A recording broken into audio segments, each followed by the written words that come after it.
Hi everyone, it's Meredith with Soul Navigation, your evolutionary astrologer, and today we are going to talk about the top 3 best marriage mates according to the Zodiac. Are you ready to dive in? This is going to be really interesting, and I'm going to talk to you about how you can find, using the birth chart, the natal chart for yourself or your partner, if you're really kind of innately built for long-term lifetime commitment. So this is for your life mate. This is for longevity, finding loyalty and longevity inside the chart. And I'm going to teach you how to do it, how to find those marriage mate markers in a chart. If it is easy and simple for you to do commitment on a long-term basis and in a deeply intimate way, if you can stick with somebody through the tough times, the trials and the tribulations, or if you need to put a little bit more muscle into it, if you need to put a little bit more conscientious thought into it, or if it just comes naturally and easily, you want to stick through this whole video because I give you tips and techniques. I'm going to give you 10 of them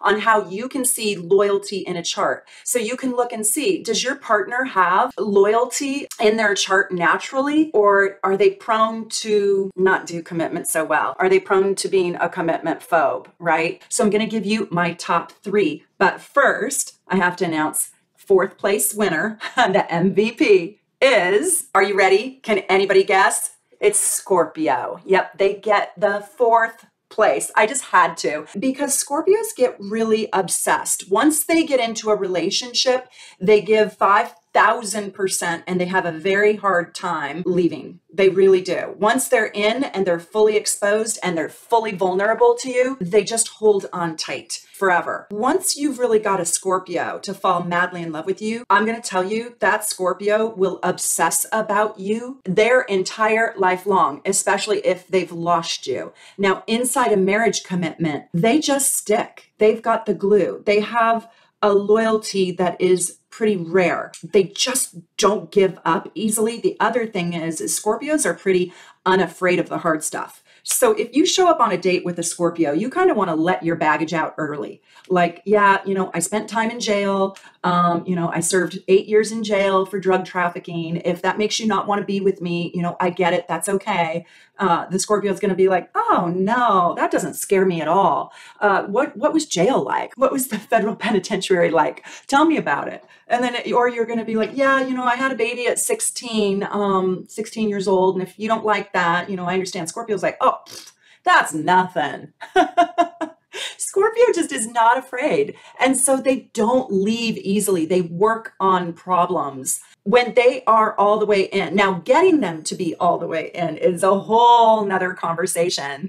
And if you really want to know about Scorpios, go check out my entire Scorpio playlist. It's really rocking. It's my most popular set of videos, my Scorpio rising and my everything Scorpio, my Scorpio moon. Go watch those 3 videos. Wow, you'll learn a lot about Scorpio and why they are so loyal. Okay, are you guys ready? The number 3 position for the very best marriage mates, long-term partner mates, union mates, lifetime partner mate, whatever you want to call it. Are you ready? Can anybody guess? Can you guess? Put a comment below. Guess with me. Can anybody guess? Dun, dun, dun. It's Leo. Yep, Leo. Now, why did I choose Leo? Leo is part of the tribe. They are the king of the tribe, if you will, or the king or queen of the pride. They have a protector instinct, just like a lioness for her cubs or a lion for his harem, right? They don't leave. And if you're getting divorced and a Leo is divorcing you, first of all, that's pretty shocking. And second of all, what did you do? Forgive me.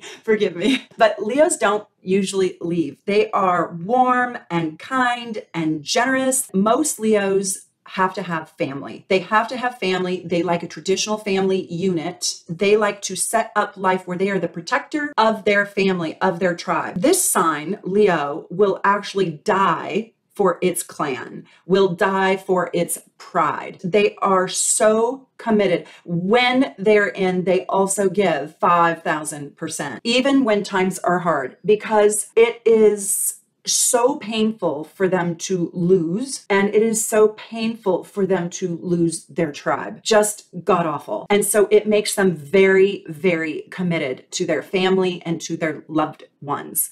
They feel like it's a priority in their life, and they also do not feel like they could go out and just duplicate or replicate a whole nother tribe. And if you are divorced by a Leo, chances are they will go out and become a part of another tribe fairly quickly. So Leo is in my third place. I also feel like when a Leo is healthy, and the caveat here is healthy, I'm sure we've all dated the shadow sides of many of these signs and there was commitment phobia and all that. Also, you can't really tell a great marriage partner only on the sun sign. The whole chart needs to support it. The ability to persevere through hard times. In second place, are you guys ready? It's Taurus. Now, why do I say Taurus? There is not another sign that values stability and security, consistency, and routine like Taurus. Taurus is one of the most loyal signs. One, they're a little too lazy to go out there and cheat and start the whole thing all over again and have multiple relationships, and they're exhausted by the dating process. They kind of want to line up their mate, get their mate snuggled in, and build their routine. Tauruses are builders. Who they present themselves as and who they really are usually the same thing. What you see is what you get with a Taurus. They're simple like that. So they just don't have a lot of energy to run on building a facade or living a false life. I'm not saying none of them won't cheat, especially if they have a lot of Gemini in their chart. Just the energy of Taurus is very faithful, very loyal. They are steadfast. They usually don't leave. They can live dead inside and stick to a routine and become a robot before they're going to divorce your butt. One of the faults or flaws or shortcomings of Taurus is that they stay inside of expired situations and relationships too long. And you guys should go watch my Taurus rising video. It's kind of harsh, to tell you the truth, because I give you the gritty on this channel, the raw and real, the down and dirty. And I really show you the psyche of Taurus. So if you are dating a Taurus, or you are a Taurus, or even if you were left by a Taurus, you should go watch my Taurus rising video, because I go in really deep into the psyche of Taurus, and you'll see why they are so faithful. Okay, the number one marriage mate for the entire zodiac, the sign that takes the cake for best marriage partner. It doesn't matter male or female. This goes both ways for all of the signs that I chose. And by the way, these are all my opinions based on my experiences, and based on my experiences as an astrological, evolutionary, tropical zodiac astrologer for 23 years. I've given thousands upon thousands. I stopped counting so many years ago. Seeing relationships from an astrological perspective has made me choose this sign for the best marriage mate. This sign is so sensitive, and they are truly the nurturer and the healer. They are so devoted to who? To you. They are devoted to their partner. They want to genuinely, I have full body chills. They want to genuinely help you. They want to heal you. They want to take care of you. They want to nurture you. Do you know who this is going to be? Do you know who this is? And once you crack them open and they give you themselves, they never leave, ever. They make the most beautiful friends, marriage mates, and lovers, because they put your needs right here. You know who it is? You know what sign? Okay, the number one best marriage mate out of the entire zodiac goes to Cancer. Let's give it to Cancer. Woo! Here's to Cancer. Yes. I have two prominent Cancers in my life. Actually, I have three. I grew up with four more. And I want to tell you that all of the Cancers I know have had plenty of opportunities to cheat on their spouses. Their spouses would never know. And guess how many times they cheated? None. None. None. Now, I am not saying Cancers don't cheat. They do. Trust me, they do. I've seen it in my practice, but it is very rare. But one thing I will tell you is they rarely leave their marriage. And I talk about this in my Cancer, in my Everything Cancer video. I talk about if a Cancer has left you, first of all, it's pretty bizarre. Second of all, they probably did not share their problems that they were having with you. And so you were probably blindsided because they hide all that discord. Cancers, if you give them enough space and you let them just go cocoon for a while, they can usually bounce back and stay inside the relationship. But they do make just the very best mates. And I do feel they are the most loyal sign, with Taurus coming in as a very close second. And then Leo and Scorpio gets my MVP award. So let's talk about, how do you see this level of loyalty in a chart? How do you see it? Do you have this natural loyalty in a chart? And if you don't have a natural loyalty in the chart, it doesn't mean you can't be married. It doesn't mean that you can't be married just once. It doesn't mean that you can't make a commitment. But what it does mean is that you have to really want to, that it's not necessarily something easy for you. You know how there's some people out there in the world that can just make muscle really, really fast. They go to the gym, they pump some weights, and all of a sudden they just in one time, they come out just buff and ripped. That's definitely not me. It would take me a year to build a muscle like some of my friends can do in a week. It's kind of like that. If you didn't have a big loyalty chart, if you will, you would have to bring higher conscientious focus to your relationship. And you would have to be willing to talk yourself through all those times you want to bail and run. And it's not simple. And just as a little secret, just because I like you, I'm going to tell you my bottom three, okay? My bottom three. And because I ranked them all in order, but my bottom three, I would say the sign that has the hardest time with long-term lifetime serving 50 years of time or more with another person would be Sagittarius. I think they struggled the most. And then in the 11th place, I would say Gemini. So it's that polarity. Those are opposite signs, but they still both struggle very, very much. And it depends. Now, listen, if you're a Gemini with a lot of Cancer in your chart, well, that's an interesting dichotomy, right? Because then you have like the most non-committal and the most committed. And so you kind of have conflict. So if I have somebody on here that has a lot, that's a Gemini that has a lot of Cancer in their chart, tell me and leave the group a note. Let's build a community here. You know, what is commitment like for you? And if you are a Sagittarius, but you have a lot of Capricorn or Scorpio in your chart, that's going to make you a far more consistent and stable and a Sagittarius that desires more commitment than just if you have 5 planets in Sag. If you have 5 planets in Sag and you've been married for more than 10 years, would you also leave a note? I want to know you. Who are you? And then I was going to put in 10th place Aquarius. And I was dabbling between Pisces and Aquarius, but I think Pisces is more motivated by relationship than Aquarius. I think Aquarius really struggles serving a lot of time in a relationship. And so those were my bottom three. So I just thought I'd give you that little secret. Okay, so get out your charts. And if you have not gotten your gorgeous natal chart from Soul Navigation, hop on over to soulnavigation.com. And for $10, I make you the most gorgeous natal charts. If you've got one and you love it, tell everybody about it. Because I'm not fibbing. They're gorgeous. I design them myself and I show you your out of bounds planets. I show you your parallels. It's all color coded. It's just gorgeous. So get out your charts and I want you guys to go through your charts with me. And you can see if you have the chart signatures of a very loyal and committed person who can do the long haul, who can do the forever, the happily ever after, if you will. Also, you can get your partner's chart. If you're in a relationship, I really recommend, oh my God, I recommend that you go and get your partner's chart. Let me tell you why. My husband, I have his chart and my chart. And right now my chart has some hard transits, but when I look at his transits, they're excruciatingly painful, right? And so his pain, because we're in relationship together, is going to end up being my pain. So if you are in a partnership, if you are in a marriage, you need your partner's chart. You want to know what they're going through too, because I guarantee you it's going to land on your plate as well. I really recommend that you get your family. You know, I also want to know what my daughter's going through. I just can't recommend it enough. So grab your partner's chart and grab your chart. And the number one tip I want to give you, it's really, really easy. Do you have a fixed sign chart? And are those fixed signs in your personal planets? Now, you know that your personal planets are the Sun, Moon, Mercury, Mars, and Venus. And sometimes I count Jupiter.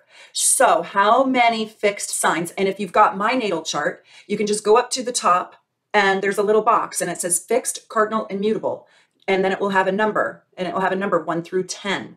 And it should all fixed, cardinal, and mutable should add up to 10. But if you've got a big fixed chart and you've got that a lot of fixed signs in your sun and moon, your sun, moon, Mercury, Venus, Mars, And the fixed signs, you guys all know what they are, right? I know I don't need to tell you, but I will. It is Taurus, Leo, Scorpio, and Aquarius. But you guys already knew that, right? So do you have those signs in personal planets? And if you have an abundance of them, let's say your moon and your sun is in Aquarius and your Mars is in Taurus. Well, I would say that's a pretty massively fixed chart. So if you've got 3 personal planets in fixed signs, Taurus, Leo, Scorpio, or Aquarius, I would say that brings a lot of commitment, a lot of devotion, and a lot of loyalty in an easy way where you don't have to work very hard at really wanting to be in a relationship with somebody and being capable of it.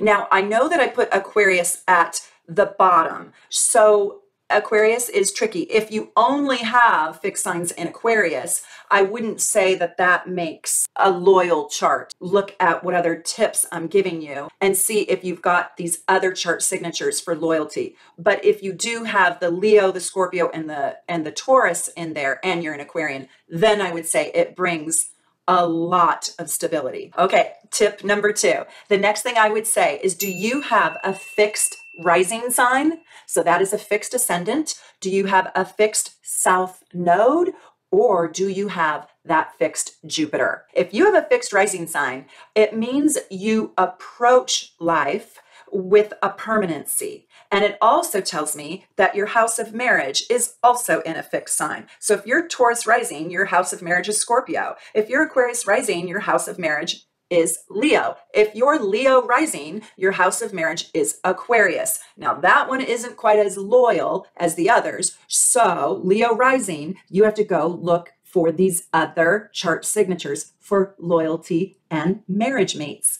See, Aquariuses are not always motivated by the true intimate needs of their partner. They have a self-motivation and they like to take their energy and put it in the collective, but they struggle with the deep intimacy that a marriage union requires. They can do it, but they have to learn it. But if they have some Pisces in their chart, they can really do it. So if you are an Aquarian, you're going to probably be more motivated to be married if you got a little splash of Pisces. Okay, now we're going to talk about the fixed houses. Do you guys already know what the fixed houses are? Tell me that you do. If you're on this channel, I know that you probably know a little deeper astrology. So you know that the fixed houses are the 2nd, are the 5th, are the 8th, and the 11th. That was the 12th. Right? So you know that. So what's going on in those houses in your chart?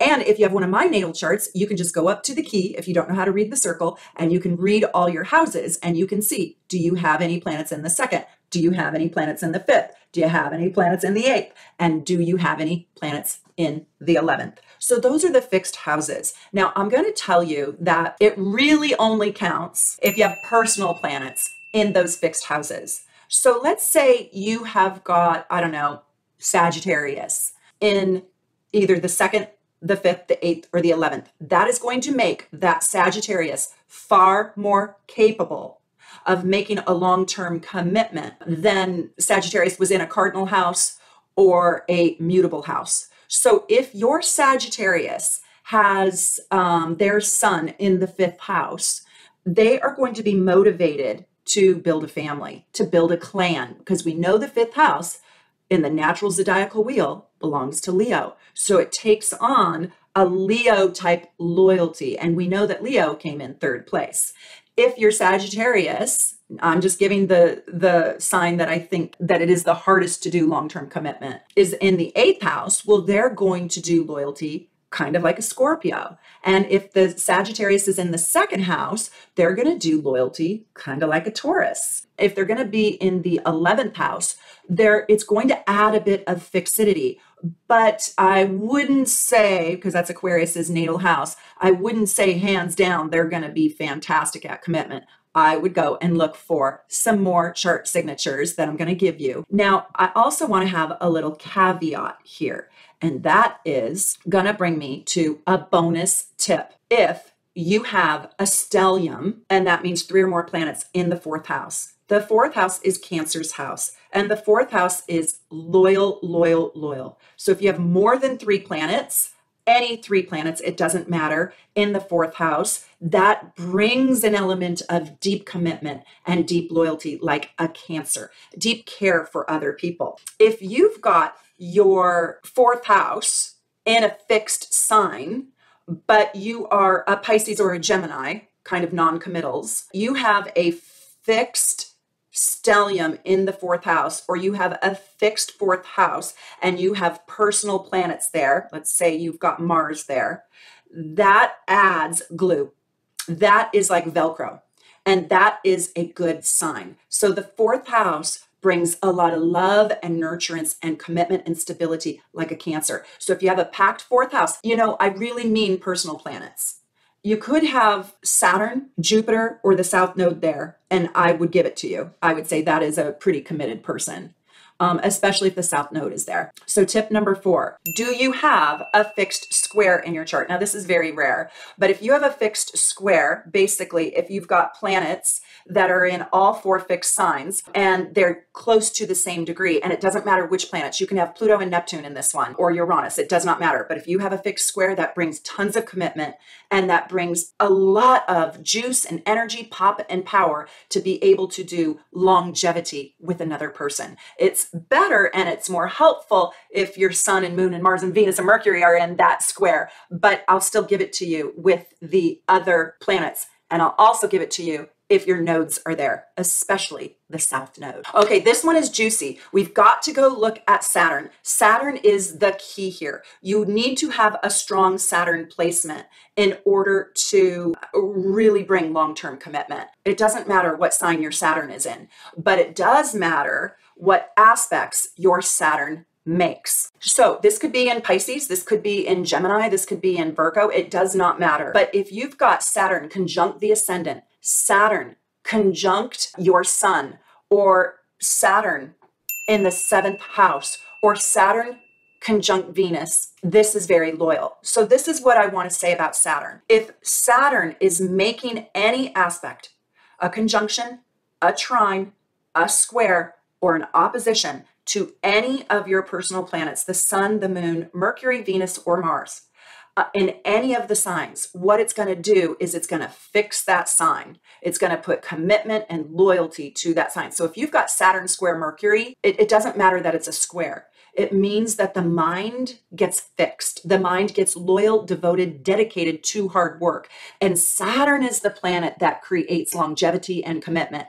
And so what you're going to find out, this is my big, big tip for you, this is the most important tip, is that with a good Saturn placement, or with a Saturn in aspect to other personal planets, commitment and loyalty, perseverance, fortitude, and the tenacity to work through problems, the ability to climb the mountain with another person is strong. So if you don't have Saturn in tight aspect, tighter the better, to another planet, loyalty and commitment is probably really hard for you. And it doesn't matter if it's in Sagittarius. It doesn't matter, because that planet creates a loyalty. Do you have Saturn in the 5th house? The 5th house is the house of love affairs, sexual love affairs. And so it's the house also of debauchery and frivolity and, you know, sex, drugs, and rock and roll, basically. And if you have Saturn there, it means you're very particular about your lovers, about who you share yourself with. And I don't particularly love Saturn in the 5th because I kind of feel like it's like sticking the cork in the bottle. And I think Saturn is kind of a hard placement in the 5th. And by the way, you should watch my Saturn through the houses videos, part 1 and part 2. Saturn in the 5th is going to be in the part 1 video, but it's a great video. And I go deep into what does Saturn in the 5th mean? Well, one thing it means is that you probably don't have a lot of lovers. So you probably can do longevity, and you probably want to do longevity, and you probably are really not that promiscuous, probably don't want to cheat. Also, do you have Saturn in the 7th? that is also a very loyal person. The other thing I want to say is, do you have Saturn rising? That's also kind of a painful position for Saturn to be in. And you should watch my Saturn video for that one too. Saturn in the first, Saturn rising, it means the exact same thing. But what that is saying is that Saturn is looking straight across to your house of marriage, and it's in opposition of, but it is still having a relationship with that seventh house of marriage. And so it probably takes its commitments very, very seriously. Are you guys following me? Are you guys getting this? Do you guys like this series? Let me know. Let me know. And if you have an idea for me for this series, put your comments down below and I will take them into consideration. I love hearing from you. I love your stories. I read all the comments. I try my hardest to answer as many as I can, but it's really fun to be in communication with you all. Tip number 8. Do you have a stellium of any sign that's 3 or more planets? You have to have at least one personal planet in there. You have to make this really work. And I don't think I would count Neptune, but you can count Pluto, and I don't think I'd count Uranus. Okay, so no Neptune, no Uranus in this, but do you have a stellium, 3 or more planets? You can count the South Node in the 7th or 8th house. Why do I say the 7th or 8th house? The 7th house is the traditional marriage house. It's the partnership house, but it also is business partners too. The 8th house is deep, deep intimacy. And as Stephen Forrest, my mentor, says, you know, the 8th house is the real house of marriage because it's the real union. I call it the bathtub house. It's who would you get into the bath with, right? Not very many people. I mean, seriously, who would you get into the bathtub with, right? That's how intimate the 8th house is. It's intimate. The 8th house and the 7th house, if you have a stellium there, especially with personal planets, but you can count Pluto, I'll give it to you, and Jupiter, and of course Saturn, that is somebody who wants a commitment in their life. So if you've got just a badass Sagittarius rising, you know, and they've got Pisces moon, and they got a Gemini this, I don't know, 3 planets in Sag, but they have a stellium in the 7th or 8th, and Saturn is there possibly, that is a person who's probably a free spirit, but wants the right commitment to the right partner. Okay, I have to tell you guys, I am so excited. I love my super supporters. And if you are a super supporter, I want you to look for my invitation to come to my Astro prediction party. I'm going to teach you how to make predictions using your chart. I'm so excited. I'll be sending you a personal invitation. And if you're not a super supporter yet and you want an invite to my party, come join us. It is so fun. And you get so many perks. You get your gorgeous natal chart. You get your personalized horoscope for the entire year, and you get your deep dive natal report. So come be a super supporter. It costs 25 cents a day, and you get invited to my exclusive parties and all my behind the scenes videos.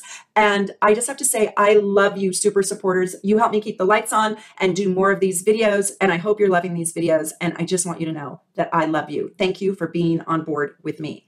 And thank you for sticking with me, because your 25 cents a day, while it might not be a lot of money for you collectively, it adds up and it helps and it's nice. Okay, I can't wait to get to my 10th tip. Stick around for that because it's a biggie. This is tip number 9 though. Do you have Venus in any sign in the 2nd house, in the 7th house, in the 8th house, but especially in the 7th house? And do you have Venus and Saturn conjunct? That's big. If you have Venus and Saturn conjunct in the 2nd, the 7th, or the 8th, but especially the 7th, that's super loyal. Even if you're a non-committal, but if you've got Venus in the 2nd or the 7th or the 8th, it's really quite loyal. It's loyal love. So here is my last tip. So if you don't have a lot of loyalty factors in your chart, a lot of commitment chart signatures, I want you to look at your progressed chart.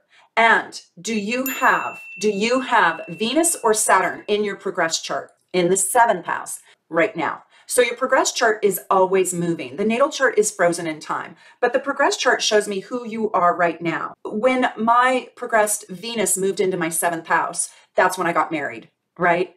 And I was 52 years old when that happened. So you can look at the progressed chart of somebody to see all those other tips and techniques that I gave you, if they have a non-committal natal chart, and you can see if they have grown into commitment. And if Venus is going to enter the 7th house, it means they are ready to make marriage a priority. Marriage has now a deep part of their value system. Now, that's another thing I want to tell you. If you want your progress chart and you don't have your progress chart, so you can see who am I today, right? What's going on with me today? The progress chart is invaluable. And if you are a super supporter, get your progress chart for my party. My Astro prediction party is going to be on July 24th at 2 p.m. Pacific time, and you can go buy your tickets at my shop at soulnavigation.com. Just click on the shop tab and then you'll see the tickets for my Astro prediction party. And if you, that's for super supporters, it's exclusive only for super supporters, just to make sure that I could be able to be in conversation with everybody. And it's a way for me to say thank you.